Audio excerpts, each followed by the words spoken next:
어이없게도 니계상 참은 한의 첩자 위산을 그대로 따라갔다. 기원전 109년 한의 육해군 총 10만의 공격이 1년이나 공격을 해오니 점차 고조선도 한도 지쳐가고 있었다.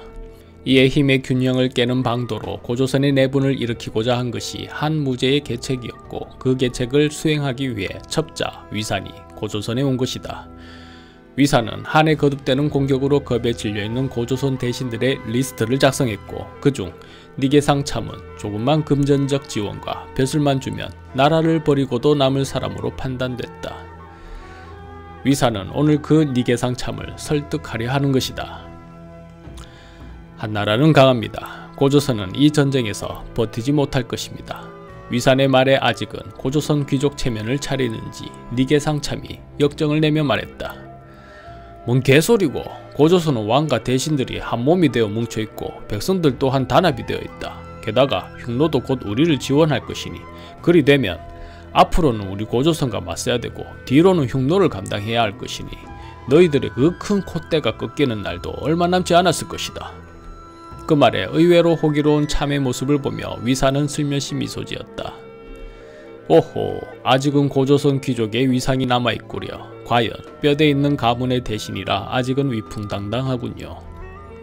하지만 안타깝게도 흉노는 오지 않습니다. 저들이 만약 고조선을 도우려고 생각했다면 벌써 지원군을 보냈겠지요. 전투가 1년이 넘었는데 아직도 저희 나라에 짱박혀 있다는 것은 도와줄 생각이 없다는 결론입니다. 모르시겠습니까? 니계상 참은 그 말에 반론을 내지 못하고 얼굴만 붉히며 분노할 뿐이었다. 어차피 가라앉는 배라면 미련하게 기다릴 것이 아니라 얼른 다른 배에 올라타는 것이 현명하겠지요. 당신은 운이 좋게도 갈아탈 배가 가라앉는 배보다 훨씬 크고 좋은데 망설일 것이 무엇입니까? 내게 하고 싶은 말이 뭔데? 한 황제 무제님은 관대하십니다. 언제까지 이 조그만 나라에서 동네 이장 같은 자리에 만족하며 살 것입니까?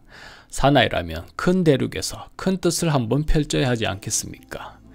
만약 당신이 우리에게 넘어온다면 벼슬은 물론이요, 한나라 최고 미녀 9명을 마누라로 드리게 해주겠습니다. 위산의 달콤한 유혹에 니계상 참의 노기는 봄눈 녹듯 풀렸다. 한의 미녀들은 이쁘나? 고조선에도 미녀대회 합니까? 매년 하지. 올해는 당신들이 쳐들어와가 못했지만. 그 미녀대회 진선미급들의 초미녀들이 한에서는 밥 깔고 소 키운다고 생각하시면 됩니다. 니계상 참은 고민했다. 만약 제안을 거부하면 후회되는데. 고조선을 정복하고 당신 가문의 구족을 멸할 것입니다. 선택하세요. 한의 대륙에서 9명의 미녀와 판타지를 즐길 것인지, 아니면 구족의 가문과 함께 비참하게 사라질 것인지. 니계상 참은 고민하다 결심하듯 말했다. 그럼 내가 해야 될 일은 뭔데? 이제 완전히 넘어왔구나 싶어 위산은 거침없이 말했다. 우선 하던 대로 고조선에서 정치를 하시고 한에 복종할 세력들을 모으세요. 그 세력이 어느 정도 모이고 힘을 발휘하게 된다면 왕 하나쯤 그쪽에서 해결하는 것은 일이 아니라 생각됩니다. 대충 뭘 원하는지 알겠다. 니계상 참은 일어나 말했다. 그렇게 한의 첩자의 달콤한 유혹에 넘어간 니계상 참은 조정에 들어가 한에 굴복해야 한다는 여론을 만들었다. 그리고 자신의 주장을 따르는 정치가와 세력들을 만들었다. 왕이 무능하여 이런 혼란이 만들어졌고, 오늘날 이와 같은 어려운 시국이 된 것은 모두 왕의 잘못이라며 뒤집어 씌웠다.